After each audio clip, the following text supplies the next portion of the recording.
नमस्कार दोस्तों, चलिए शुरू करते हैं आज का प्रैक्टिस सेट। यदि आप मेरे चैनल पर नए हैं तो सब्सक्राइब कर लीजिए और यदि आपको वीडियो अच्छी लगे तो लाइक और शेयर करना ना भूलिए। इसके पहले वाली क्लास में हमने महत्वपूर्ण 20 प्रश्नों को हल किया था और आज हम करने जा रहे हैं प्रश्न 21 से। चलिए शुरू करते हैं वीडियो आज की। प्रश्न नंबर 21 है, सिंहावलोकन किसकी आत्मकथा है? ऑप्शन दिया है हमारे पास महादेवी वर्मा, यशपाल, नागार्जुन, हरिवंश राय बच्चन। तो सिंहावलोकन जो है वो है यशपाल जी की रचना, तो सही उत्तर होगा हमारा यशपाल। प्रश्न 22 है हमारा, गेहूं और गुलाब की रचना विधा है। तो गेहूं और गुलाब की रचना विधा क्या है? उपन्यास, कहानी, नाटक या इनमें से कोई नहीं। तो गेहूं और गुलाब जो है उसकी विधा क्या है? इनमें से कोई नहीं, क्योंकि जो गेहूं और गुलाब की विधा है वो है निबंध की विधा, और गेहूं और गुलाब जो निबंध है उसके लेखक कौन है? रामवृक्ष बेनीपुरी। तो इनमें से कोई नहीं। आगे बढ़ते हैं। प्रश्न 23। प्रश्न 23 में दिया है, सही युग्म का चयन कीजिए। जो सही है उसका चयन करना है हमें। तो ऑप्शन दिया है हमें भगवत शरण उपाध्याय, विलायत यात्रा, देवेंद्र सत्यार्थी तूफानों के बीच, रामवृक्ष बेनीपुरी हिमालय यात्रा या मोहन राकेश की आखिरी चट्टान तक। तो सही ऑप्शन होगा हमारा मोहन राकेश की आखिरी चट्टान। आगे बढ़ते हैं। प्रश्न नंबर 23 दिया है हमारा, लाल तारा के रचनाकार है। तो लाल तारा के रचनाकार कौन है? पहला ऑप्शन है रामवृक्ष बेनीपुरी, उदय शंकर भट्ट, निराला या फिर हरिओत। तो सही ऑप्शन होगा हमारा रामवृक्ष बेनीपुरी। प्रश्न 23 दिया है, हिंदी में रेखा चित्र की प्रथम रचयिता पंडित पदम सिंह शर्मा की रचना का नाम क्या है? तो यहाँ पे जो दिया है रेखा चित्र, एक्चुअली ये रेखा चित्र नहीं बल्कि यहाँ पर संस्मरण होना चाहिए। हिंदी के जो प्रथम संस्मरण के रचयिता हैं पदम सिंह शर्मा जी, और ऑप्शन जो दिया है उनका है यहाँ पर पदम पराग। तो सही ऑप्शन होगा हमारा पदम पराग, पदम सिंह शर्मा द्वारा रचित पहला संस्मरण। तो इसे सही कर लेंगे थोड़ा आप। आगे बढ़ते हैं। प्रश्न नंबर 26 है, भारतेंदु ने यात्रा वृत्त संबंधी कौन सी रचना लिखी है? तो भारतेंदु की यात्रा वृत्त रचना कौन सी है वो हमें बताना है। ऑप्शन दिया है हमारे पास गया यात्रा, इलाहाबाद की यात्रा, गंगा पार की यात्रा या सरयू पार की यात्रा। तो यात्रा वृत्त जो भारतेंदु हरिश्चंद्र का प्रसिद्ध है वो क्या है? सरयू पार की यात्रा। प्रश्न 27 हमारा, घुमक्कड़ शास्त्र यात्रा वृत्त के लेखक कौन है? ऑप्शन दिया है सत्यदेव पारिव्राजक, राहुल संकृत्यापन, यशपाल या अज्ञेय। तो आपको पता है कि राहुल संकृत्यापन जो थे वो क्या थे? घुमक्कड़ थे। वो उन्हें यहाँ वहाँ यात्रा करना बहुत ही पसंद था। तो सही ऑप्शन हमारा क्या होगा? घुमक्कड़ शास्त्र यात्रा वृत्त के लेखक कौन है? राहुल संकृत्यापन। प्रश्न नंबर 28 है, महादेवी ने गौरा संस्मरण किस पर लिखा था? महादेवी की जो रचनाएं हैं वो हृदय को बिल्कुल छू जाती हैं। उन्हीं में से एक रचना ऐसी है जिसमें उन्होंने संस्मरण लिखा है जिसमें उन्होंने गौरा नाम दिया है। तो किसे दिया है? गिलहरी को, गाय को, हिरनी को या फिर कुतिया को। तो सही ऑप्शन होगा हमारा गौरा, जो है संस्मरण नाम दिया है जो उन्होंने वो है गाय को। आगे बढ़ते हैं। गौरा संस्मरण किस पर लिखा गया? हमारा गाय पर। चलिए आगे बढ़ते हैं। प्रश्न नंबर हमारा 29 है, जंगल के जीव के रचनाकार कौन है? ऑप्शन दिया प्रेमचंद, बनारसी दास चतुर्वेदी, श्री राम शर्मा, रामविलास शर्मा। तो जंगल के जीव, अब आप इसे थोड़ा जोड़ के भी याद रख सकते हैं कि जंगल के जो जीव हैं उनके विषय में सबसे ज़्यादा जानकारी किसे थी? श्री राम को, क्योंकि उन्हें 14 वर्ष का वनवास हुआ था तो वो भी यहाँ वहाँ जंगल में भटक रहे थे। तो कहीं ना कहीं जंगल में रहने के कारण उन्हें जंगल के जीवों के बारे में जानकारी हो गई थी। तो इस प्रकार से हम रिलेट करके याद रख सकते हैं, राम कुमार श्री राम वर्मा रहेंगे यहाँ पे। ठीक है, आगे बढ़ते हैं। प्रश्न 30 है हमारा, महावीर प्रसाद द्विवेदी द्वारा संस्मरण नहीं है। अब यहाँ पे ऑप्शन जो दिए गए इनमें से बताना है कि महावीर प्रसाद द्विवेदी द्वारा कौन सा संस्मरण नहीं लिखा गया है। पहला ऑप्शन है हमारा अनुमोदन का अंत, इधर उधर की बातें, सभा की सभ्यता या विज्ञानाचार्य वसु का विज्ञान मंदिर। तो ऑप्शन हमारा सही होगा इधर उधर की बातें। और ये जो इधर उधर की बातें हैं, ये संस्मरण किसके द्वारा लिखा गया है? ये लिखा गया है राम कुमार खेमका जी के द्वारा।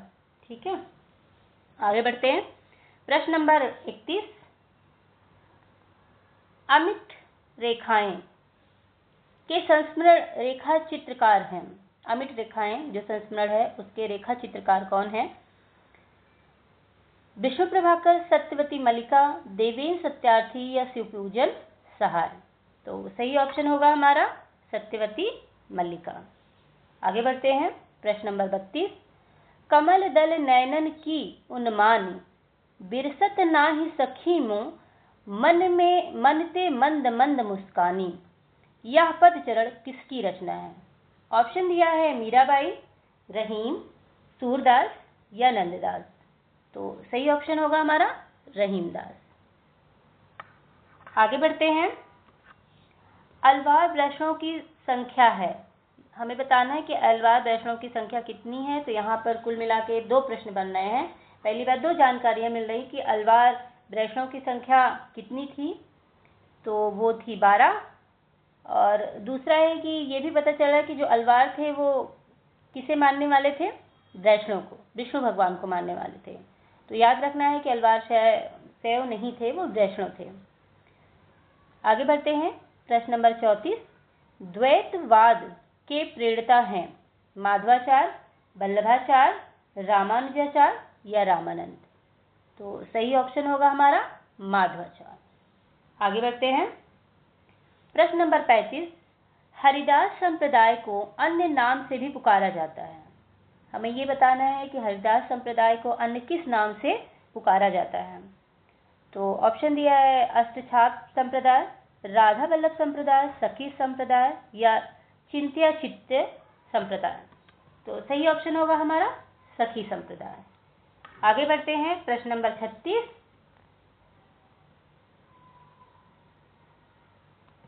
प्रश्न नंबर 36 में दिया है रामानुज के श्री संप्रदाय में किसकी उपासना होती थी? तो किसकी उपासना होती थी? शंकर की, ब्रह्मा की, विष्णु की या लक्ष्मी की। तो 4 ऑप्शन दिए हैं और सही ऑप्शन होगा हमारा विष्णु की। प्रश्न नंबर 37 में दिया है विज्ञान गीता के रचयिता कौन है? ऑप्शन दिया सुंदरदास, महाराज बीरबल, नरोत्तम दास या केशव दास। तो विज्ञान गीता के रचयिता कौन है? वो है केशवदास। तो केशवदास आपको पता है रीतिकाल के प्रवक्ता माने जाते हैं और केशवदास से संबंधित इनकी रचनाओं को भी हमेशा याद करके रखना है, इनसे संबंधित प्रश्न पूछे ही जाते हैं।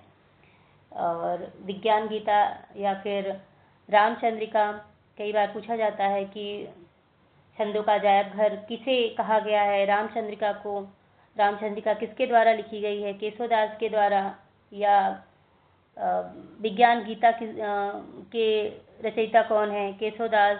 रीतिकाल के प्रवर्तक कौन है? केशवदास। तो इस प्रकार से केशवदास से संबंधित प्रश्न पूछे जाते हैं। आगे बढ़ते हैं।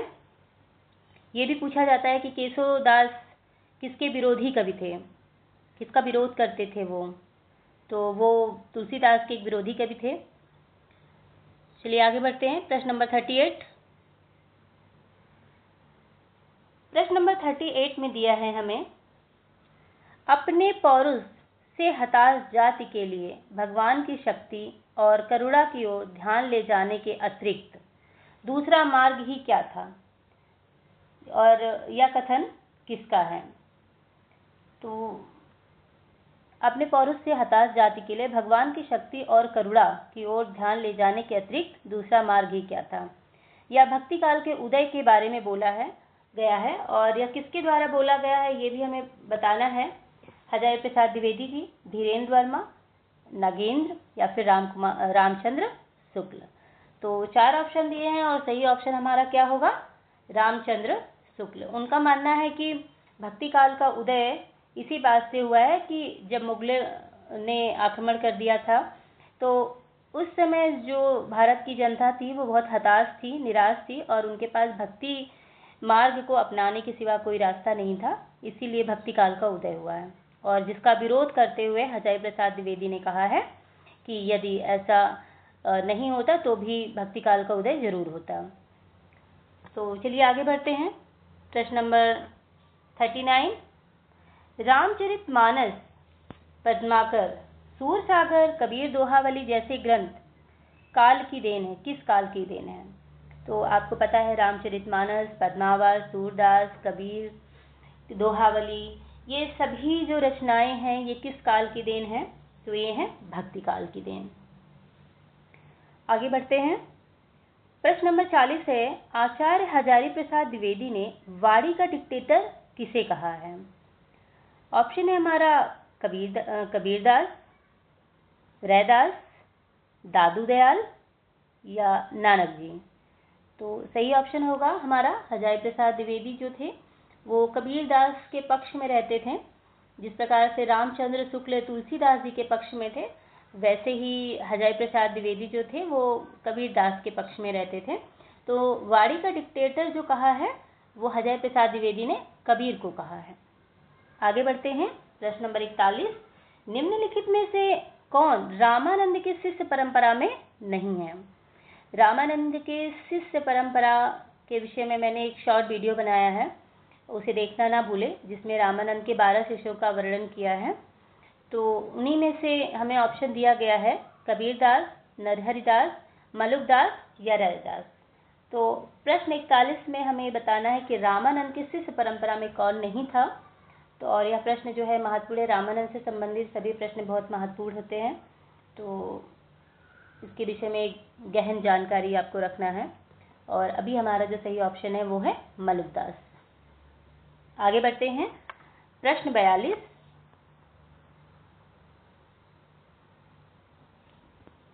प्रश्न 42 में दिया है कबीरदास की मृत्यु कहाँ हुई थी? तो कबीरदास की मृत्यु काशी में हुई थी, मगहर में हुई थी, बनारस में या फिर इलाहाबाद में? कबीरदास की मृत्यु कहाँ हुई थी? मगहर में। आगे बढ़ते हैं। प्रश्न नंबर 43 में दिया है संत काव्य नाम किसने दिया? आचार्य रामचंद्र शुक्ल, राहुल संकृत्यापन, राम कुमार वर्मा या हजारी प्रसाद द्विवेदी। तो आपको पता है संत काव्यधारा का नाम किसने दिया है? इसे देने वाले जो कवि हैं वो हैं, लेखक हैं वो हैं राम कुमार वर्मा। तो राम कुमार वर्मा जी ने संत काव्य परंपरा नाम दिया है। आगे बढ़ते हैं। प्रश्न 44 है, मुसलमान अनुयायी कबीरदास को किन का शिष्य मानते थे? ऑप्शन दिया है शेख तुकी, रज्जक, मोहिउद्दीन चिश्ती या नूर मोहम्मद। कई बार इस प्रकार से भी पूछा जाता है कि कबीरदास के गुरु कौन थे या शेख तुकी के शिष्य कौन थे। तो सही उत्तर हमारा होगा यहाँ पर शेख तुकी। जो मुसलमान अनुयायी थे वो मानते थे कि कबीरदास के जो गुरु हैं वो शेख तुकी हैं। आगे बढ़ते हैं। प्रश्न 45 है हमारा, सूर्य समाना चंद में दहु किया घर एक, मन का चिंता तब भया कछु पुरबिला लेखा। उपयुक्त पंक्तियां जो हैं ये किसके द्वारा रचित हैं? तुलसीदास जी, सुंदरदास जी, दादू दयाल या कबीरदास। तो जो इन पंक्तियों के रचयिता हैं वो हैं कबीरदास। Option number 4। आगे है प्रश्न 46, संत साहित्य में प्रयुक्त बंकनाली का पर्याय निम्नलिखित में से कौन नहीं है? तो त्रिकुटी, वक्रनाली, राजदंत या शाखनी। दिए गए 4 ऑप्शन है और इसमें से सही उत्तर हमारा क्या होगा? वक्रनाली। आगे बढ़ते हैं। प्रश्न 47, 45 में दिया है राम कथा पर आधारित तुलसी के महाकाव्य का नाम क्या है? भरत मिलाप, रामचरितमानस, राम रक्षा स्रोत या रामचंद्रिका। तो आप सभी को पता है तुलसीदास जी के विषय में यह तो सभी को पता ही है कि राम कथा पर आधारित उनका सबसे बहुचर्चित जो महाकाव्य है वो है रामचरितमानस, और जो कि सभी के हृदयों पर एक प्रमुख स्थान रखता है ना। और रामचरितमानस का विशेषकर सुंदरकांड, तो ध्यान रखेंगे कि तुलसीदास के जो महाकाव्य जो सभी के हृदय पर राज करने वाला एक महाकाव्य है वो है रामचरितमानस। आगे बढ़ते हैं। प्रश्न 48। प्रश्न 48 में हमें दिया है निम्नलिखित में से कौन सी रचना तुलसीदास की नहीं है? तो हमें ये बताना है कि कौन सी रचना तुलसीदास की नहीं है। जैसे कि अभी हमने पढ़ा कि रामचरितमानस तो तुलसीदास की है ही, तो कौन सी नहीं है हमें ये बताना है। और रामचंद्रिका किसकी है? केशवदास की है। तो कवितावली, गीतावली, विनय पत्रिका ये सभी रचना तुलसीदास की हैं, और रामचंद्रिका जो है वो तुलसीदास की रचना नहीं है। आगे बढ़ते हैं। और रामचंद्रिका किसकी है ये भी याद रखना है, केशवदास की रचना है। चलिए आगे बढ़ते हैं। प्रश्न है हमारा 49। निम्नलिखित विकल्पों में से जो राम भक्ति काव्य की विशेषता नहीं है उसे छांटिए। अब हमें बताना है कि राम भक्ति काव्य की विशेषता नहीं है। विष्णु के अवतार रूप में राम का वर्णन, ये तो प्रमुख है। लोक मंगल एवं समन्वय भावना का प्रतिपादन, ये भी बिल्कुल सही है, जो कि हमें तुलसीदास द्वारा रचित रामचरितमानस में देखने को मिलता है, जो कि तुलसीदास का उद्देश्य ही यही था, लोक मंगल। तीसरा है हमारा असत पर सद्वृत्तियों की विजय या कृष्ण की विविध लीलाओं का गायन। तो इसमें से जो नहीं है विशेषता वो है कृष्ण की विविध लीलाओं का गायन, क्योंकि राम भक्ति काव्य की बात हो रही है तो यहाँ पे कृष्ण की विविध लीलाओं का वर्णन नहीं है। प्रश्न है हमारा आगे 50। प्रश्न 50 में दिया है भक्तमाल के रचयिता नाभादास के गुरु का क्या नाम था? भक्तमाल से संबंधित महत्वपूर्ण बिंदुओं को मैंने अपने शॉर्ट वीडियो में लिख रखा है, वहाँ पे डाल दिया है, उसे शॉर्ट वीडियो देखना ना भूलें। और ये जो शॉर्ट वीडियो है इससे हर एक कवि के बारे में हमें 2 मिनट लगता है रिवीजन करने में, और बार बार रिवीजन करते हैं तो हमें याद रहता है। तो भक्तमाल के रचयिता नाभादास के जो गुरु का नाम था, ऑप्शन दिया है नरहरिदास, पल्लभाचार्य, विट्ठलनाथ या अग्रदास। तो सही ऑप्शन होगा हमारा कि कौन है? अग्रदास। आगे बढ़ते हैं। प्रश्न है हमारा 41। गोस्वामी तुलसीदास ने रामचरितमानस की रचना किस संवत में की थी? ऑप्शन दिया है संवत 1631, संवत 1637 और संवत 1649 या उपरोक्त में से कोई नहीं। तो सही ऑप्शन होगा हमारा संवत 1631। आगे बढ़ते हैं। प्रश्न नंबर 52। सचु वैद गुरु तीन जो प्रिय बोलाय भय आस, राज धर्म तन तीन कर होय बेगई नास। यह दोहा रामचरितमानस के किस कांड से लिया गया है या किस कांड का है? ये पंक्तियां पढ़ के बहुत अच्छा लगा, क्योंकि ये पंक्तियां जो है ये हैं किस कौन से कांड की? हमारे सुंदर कांड की। और आगे बढ़ते हैं। प्रश्न नंबर 53। प्रश्न नंबर 53 में दिया है तुलसीदास जी ने भी भ्रमर गीत परंपरा के अंतर्गत भ्रमर गीत की रचना की है। तुलसीदास जी ने भी भ्रमर गीत परंपरा के अंतर्गत भ्रमर गीत की रचना की है। तो उनकी कौन सी रचना है? जानकी मंगल, कृष्ण गीतावली या फिर गीतावली या कवितावली? तो सही ऑप्शन होगा हमारा कृष्ण गीतावली। इसमें उन्होंने तुलसीदास ने भ्रमर गीत परंपरा को लिया है। आगे बढ़ते हैं। प्रश्न हमारा 54। इनमें किसका समय सबसे बाद में आता है? केशवदास, रहीमदास, घनानंद या पद्माकर? तो इससे संबंधित प्रश्न हमने पीछे भी किसी प्रैक्टिस सेट में किया है, हल किया है। तो सही ऑप्शन होगा हमारा पद्माकर। ये रीतिकाल के सबसे अंतिम कवि हैं। आगे बढ़ते हैं। प्रश्न नंबर 55 में देव कवि की रचना है काव्य निर्णय, रसराज, श्रृंगार निर्णय या भाव विलास? तो सही ऑप्शन है हमारा भाव विलास। आगे बढ़ते हैं, प्रश्न नंबर 56। यदि वीडियो अच्छी लगे तो इसे लाइक और शेयर करना ना भूलें और सब्सक्राइब करना तो बिल्कुल भी ना भूलें।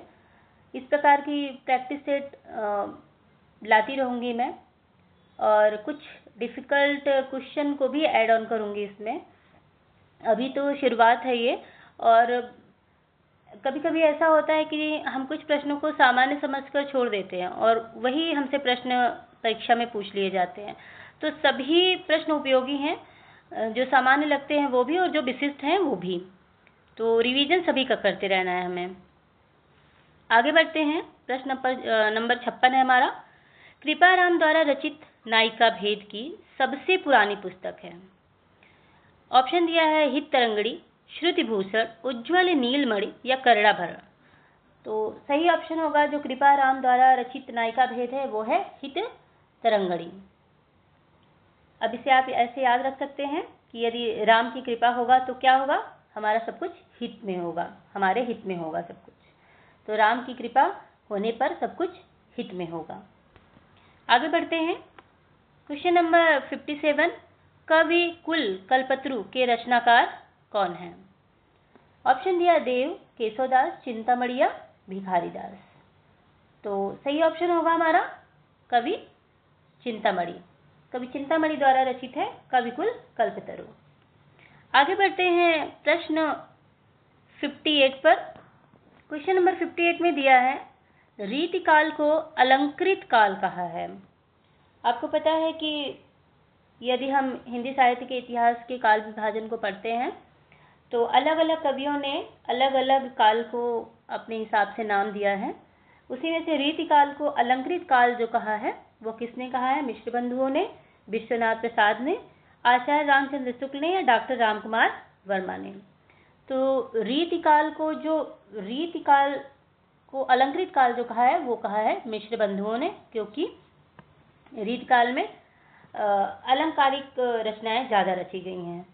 और आगे बढ़ते हैं, क्वेश्चन नंबर 59। रीतिकाल का वह कौन सा कवि है जो अपनी मात्र एक कृति से हिंदी साहित्य में अमर हो गया? तो आपको बताया कि रीतिकाल में के जो प्रवर्तक हैं वो हैं केशवदास। उन्होंने बहुत सारी रचनाएं लिखी हैं, देव ने लिखी हैं, चिंतामणि ने लिखी हैं, भूषण ने लिखी हैं। लेकिन उन्हीं में से एक कवि ऐसे हैं जिन्होंने सिर्फ एक रचना लिखी है, और वो हमारे जो है कौन से कवि हैं? बिहारी जी। बिहारी ने क्या लिखा है? बिहारी सतसई। कितने दोहे हैं उसमें? 700 के लगभग दोहे हैं।